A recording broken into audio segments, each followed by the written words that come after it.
మాజీ మంత్రి హరీష్ రావు వార్నింగ్ తో రేవంత్ సర్కార్ దిగొచ్చింది. రంగనాయక సాగర్లోకి నీటి పంపింగ్ను ప్రారంభించింది. దీంతో రంగనాయక సాగర్లోకి గంగమ్మ పరుగులు తీస్తుంది. ఈ సందర్భంగా సిద్దిపేట నియోజకవర్గ బీఆర్ఎస్ నేతలు గోదారమ్మకు ప్రత్యేక పూజలు చేసి స్వాగతం పలికారు. నీళ్లు తెప్పించిన హరీష్ రావుకు ప్రత్యేక ధన్యవాదాలు తెలిపారు. ఈ నేపథ్యంలో మరిన్ని వివరాలు మా ప్రతినిధి రంగాచారి అందిస్తారు. మాజీ ఇరిగేషన్ శాఖ మంత్రి సిద్దిపేట శాసనసభ్యులు హరీష్ రావు హెచ్చరికలకు తెలంగాణ రాష్ట్ర ప్రభుత్వం తలొగ్గింది. ఎట్టకేలకు తప్పనిసరి పరిస్థితుల్లో ఈరోజు రంగనాయక సాగర్కి సంబంధించిన ఒక పంపుని విడుదల చేసి రంగనాయక సాగర్లోకి నీటిని పంపింగ్ ప్రారంభించింది. సిద్దిపేటలో ఏర్పాటు చేసినటువంటి విలేకరుల సమావేశంలో మాజీ మంత్రి హరీష్ రావు సీరియస్గా ప్రభుత్వాన్ని హెచ్చరించడం జరిగింది. ఎల్లంపల్లి ప్రాజెక్టు నుంచి అవసరం లేకున్నా కూడా నీటిని విడుదల చేసి నీళ్లన్నీ వృధా చేస్తూ సముద్రంలోకి నీటిని పంపిస్తున్నారని చెప్పి ఆయన హెచ్చరికలు జారీ చేశారు. తక్షణమే మిడ్ మానేరుకి నీటిని పంపింగ్ ప్రారంభం చేసి అక్కడి నుంచి అన్నపూర్ణ సాగర్కు, అక్కడి నుంచి రంగనాయక సాగర్కు నీటిని విడుదల చేయాలని చెప్పి ఆయన డిమాండ్ చేశారు. లేని పక్షంలో మేమంతా లక్షలాదిగా తరలి వెళ్ళి కాళేశ్వరం పంపుల్ని ఆన్ చేస్తామని కూడా ఆయన హెచ్చరించడం జరిగింది. ఆయన హెచ్చరికల నేపథ్యంలో ఈరోజు తప్పనిసరి పరిస్థితుల్లో రాష్ట్ర ప్రభుత్వ ఇరిగేషన్ శాఖ ఈ రంగనాయక సాగర్కి సంబంధించిన మోటార్లను ఆన్ చేసి పంపింగ్ ప్రారంభించింది. ప్రస్తుతం మనం విజువల్స్లో చూస్తూ ఉన్నాం. రంగనాయక సాగర్కి సంబంధించిన ప్రాజెక్టులోకి, రిజర్వాయర్లోకి నీటి పంపింగ్ ప్రారంభమైంది. ఈ నేపథ్యంలోనే ఇక్కడ చాలామంది బీఆర్ఎస్ పార్టీకి సంబంధించిన నాయకులు ఉన్నారు. వాళ్ళు ఏమనుకుంటున్నారో ఒక్కసారి వాళ్ళనే అడిగి తెలుసుకుందాం. చెప్పండి మాణిక్ రెడ్డి గారు, మీరు ఈ ప్రాంతానికి సంబంధించిన నాయకులు, ముఖ్యంగా చిన్నకోడూరు మండలం నుంచి చాలా రోజుల నుంచి ప్రాతినిధ్యం వహించారు. ముఖ్యంగా ఈ రంగనాయక సాగర్ ప్రాజెక్టు నిర్మాణంలో మీరు కూడా ఒక కీలకమైనటువంటి బాధ్యత నిర్వహించారు. ఏమనుకుంటున్నారు మీరు? మొత్తానికైతే నిన్న జరిగినటువంటి ప్రెస్ మీటు దెబ్బకు ఈరోజు రంగనాయక సార్, అదేవిధంగా అన్నపూర్ణ నుంచి రంగనాయక నీళ్లు రావడం జరుగుతూ ఉంది. మరి గత ప్రభుత్వం ఏదైతే కాళేశ్వరం కట్టిందో మరి దాని మీద కూలేశ్వరం అని పెట్టి ఇవాళ ప్రభుత్వాన్ని బదనాం చేయడం మొదలుపెట్టడం జరిగింది. 20 నెలల పాటు ఈ ప్రభుత్వం చేసింది ఏమీ లేదు.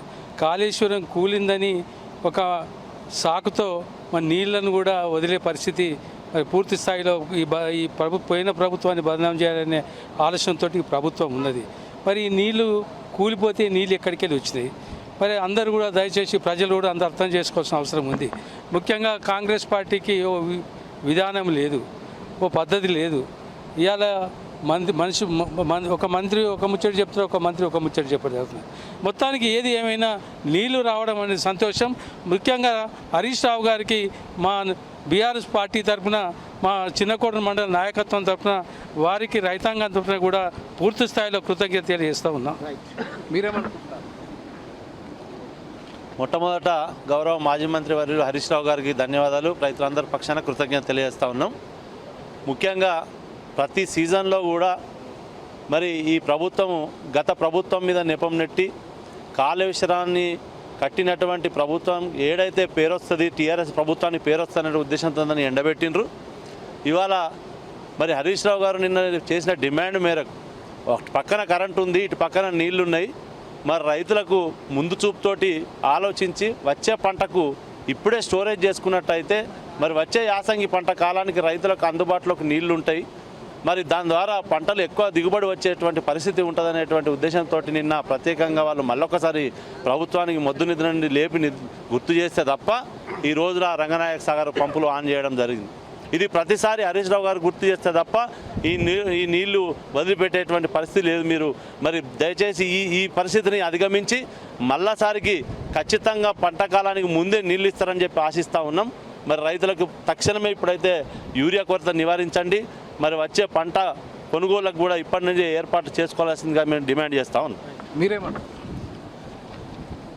వర్షాలు బాగా కురవడంతో గోదావరి నది ఉధృతంగా ప్రవహిస్తూ మరి వందలాది టీఎంసీలు సముద్రం పాలు కావడంతో మరి కాళేశ్వరం ప్రాజెక్టును ఈ ప్రభుత్వం నిర్లక్ష్యం చేస్తూ మరి రైతులు పడుతున్న కష్టాలను చూసి, రైతులు పడుతున్న బాధలను చూసి మరి గౌరవనీయులు మాజీ మంత్రివర్యులు మరి స్థానిక శాసనసభ్యులు హరీష్ అన్న గారు మరి ప్రభుత్వాన్ని డిమాండ్ చేయడం జరిగింది.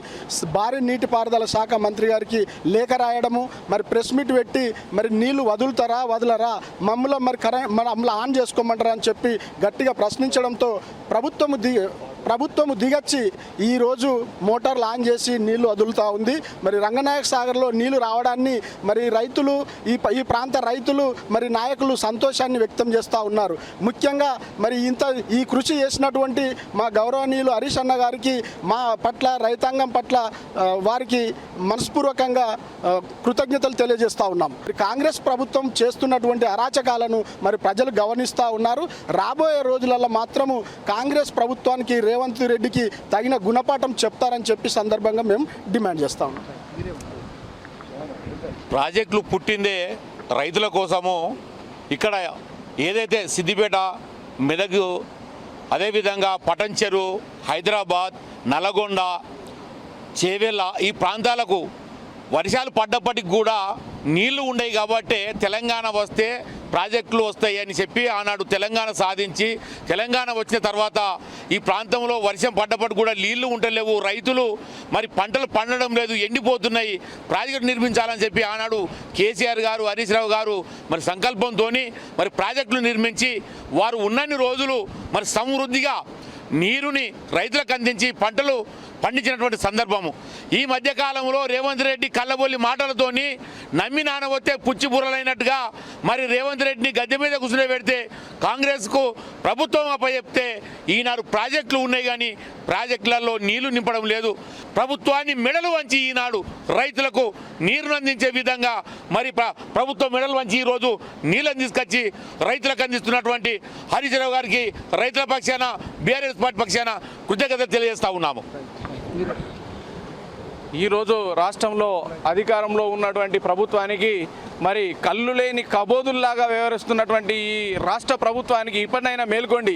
ఎందుకంటే గోదావరి ప్రవహిస్తున్నటువంటి తీరులో కాళేశ్వరం ప్రాజెక్టు నిర్మాణమై నిధుల కోసం ఏర్పడినటువంటి స్వరాష్ట్రంలో దొంగల పాలైనటువంటి ఇప్పుడున్నటువంటి ప్రభుత్వంలో దొంగల లెక్క చేరి మరి రైతాంగానికి నీళ్ళు అందియకుండా కాళేశ్వరం కూలింది, ఫిల్లర్లు కూలినాయని భవిష్యత్తులో కూల్చేటువంటి తంత్రాన్ని నడిపిస్తున్నటువంటి ఈ కాంగ్రెస్ ప్రభుత్వాన్ని రైతాంగం ఎంతైనా వాళ్ళని దృష్టిలో ఉంచుకొని రాబో రోజులలో తగిన గుణపాఠం చెప్పాల్సినటువంటి అవసరం ఉంది.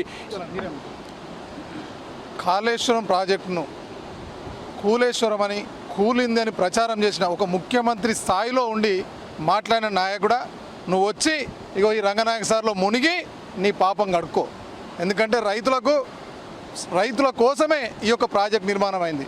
ఇక్కడ చూడొచ్చి, ఎందుకంటే రంగనాయక ప్రాజెక్టు ఈ పంపులు కానీ ఇక్కడ సబ్ స్టేషన్ కానీ మా హరీష్ రావు గారు ఎప్పుడు చెప్తా ఉన్నాడు, ఎన్ని కాళేశ్వరంలో అంతర్భాగం అని చెప్పేసి ఏ విధంగా చెప్పిండో అవి నువ్వు ఎంతసేపు అబద్ధ మాటలాగా నువ్వు ప్రజలు నమ్మించే ప్రయత్నం చేసినావు, కానీ నిజం తెలిసింది. మీరేమంటారు? ఈరోజు మరి గౌరవనీయులు హరీష్ అన్న గారు ప్రెస్ మీట్ పెట్టి హరీష్ అన్న గారు లేఖ రాస్తేనే ఈరోజు ఈ కాళేశ్వరం పంపులను ఆన్ చేసి ఈరోజు రంగనాయక సాగర్కు నీళ్ళు వదులుతూ ఉన్నారు. ఎంతసేపు కాళేశ్వరం కూలిపోయిందని, కాళేశ్వరం కాలిపోయిందని అబద్ధాలు చెప్పి ప్రజలను మోసం చేయడానికి మీరు ఎంతైతే అబద్ధాలు ఆడుతూ ఉన్నారో ఈరోజు ప్రజలు మీకు తగిన గుణపాఠం చెప్పే రోజులు దగ్గరకు వచ్చాయి. ఎందుకంటే ఈరోజు ప్రజలకు నిజాలు తెలిసిపోయింది. మీరేమంటారు? ముఖ్యమంత్రి రేవంత్ రెడ్డి గారు కాళేశ్వరం ప్రాజెక్టు కూలిపోయింది, కాళేశ్వరం ప్రాజెక్టు నీళ్లు లేవు అని చెప్పినాడు. ఇవాళ కాళేశ్వరం ప్రాజెక్టు ద్వారానే మనకు రంగనాయక సాగర్కు నీళ్ళు వస్తున్నాయి. అందుకు ఇదే నిదర్శనం. ఈ సందర్భంగా మేము నిన్న ఏదైతే హరీష్ రావు గారు ప్రెస్ మీట్ పెట్టి ప్రభుత్వాన్ని హెచ్చరించిండో దానికి ప్రభుత్వము స్పందించి వెంటనే మనకు హరీష్ రావు కారణం వలన ఈరోజు రంగనాయక సాగర్కు మనకు నీళ్లు వదిలిరు. అదేవిధంగా ఈ పంపులు ఒకటి నడుస్తుంది ప్రస్తుతం, అయితే అన్ని పంపులు చాలు చేయాలి. అలాగే దీంతో పాటు దీనికి అనుసంధానంగా ఉన్న కొండపోచమ్మ సాగర్, మల్లన్న సాగర్ను కూడా నింపాలని చెప్పి మేము ప్రభుత్వాన్ని డిమాండ్ చేస్తున్నాము. ఈ సందర్భంగా మా నియోజకవర్గం నుంచి మాకు నీళ్లు రావడానికి కారణమైనటువంటి హరీష్ రావు గారికి ధన్యవాదాలు తెలియజేస్తున్నాము. జై తెలంగాణ, జై హరీష్ అన్న, జై కేసీఆర్. ఇది మనకి ఇక్కడ బీఆర్ఎస్ పార్టీ నాయకులు చెప్తున్న విషయం. విషయం. ప్రస్తుతం మనం విజువల్స్లో చూస్తూ ఉన్నాం. ఒక పంపు ప్రారంభించి రంగనాయక సాగర్లోకి నీటిని విడుదల చేశారు. గంగమ్మ తల్లి, గోదావరమ్మ పరవళ్ళు తొక్కుతూ మళ్ళీ ఒకసారి ఈ రంగనాయక సాగర్ రిజర్వాయర్లోకి నీళ్లు వచ్చి చేరుతున్నటువంటి పరిస్థితి మనం చూస్తున్నాం. ఇది కాళేశ్వరం ప్రాజెక్టు సాధించిన విజయం. ఇది 100% ఇది కాళేశ్వరం ప్రాజెక్టు సాధించిన విజయమే. కాళేశ్వరం ప్రాజెక్టు వల్లనే ఇది సాధ్యమైంది. కాళేశ్వరం కట్టడం వల్లనే సాధ్యమైంది. కేసీఆర్ లాంటి ఒక దూరదృష్టి కలిగిన నాయకుడు తెలంగాణ ప్రాంతాన్ని సస్యశ్యామలం చేయాలనే లక్ష్యంతో చేసినటువంటి ఒక ఆలోచన ఫలితంగానే ఇవాళ ఇక్కడికి గోదావరమ్మ పరవళ్ళు తొక్కుతూ వస్తున్నటువంటి పరిస్థితి ఉందని చెప్పక తప్పదు. ఇప్పటికైనా ప్రభుత్వం కళ్ళు తెరిచి నీటి పంపింగ్ ప్రారంభించడం పట్ల ఈ ప్రాంత రైతులంతా హర్షం వ్యక్తం చేస్తున్నారు. ముఖ్యంగా ఇక్కడి నుంచి 3 పంపుల ద్వారా ప్రతిరోజు 2 టీఎంసీల నీటిని పంపింగ్ చేయాలి. ఇక్కడి నుంచి మల్లన్న సాగర్కు, కొండపోచమ్మ సాగర్ కూడా నీళ్లు తీసుకురావాలని చెప్పి కూడా ఉమ్మడి మెదక్ జిల్లాకు సంబంధించిన ప్రజలు, సిద్దిపేట జిల్లాకు సంబంధించిన ప్రజలంతా కూడా డిమాండ్ చేస్తున్న పరిస్థితి కనిపిస్తూ ఉన్నది. కెమెరామెన్ వెంకట్తో రంగాచారి, టీ న్యూస్, రంగనాయక సాగర్.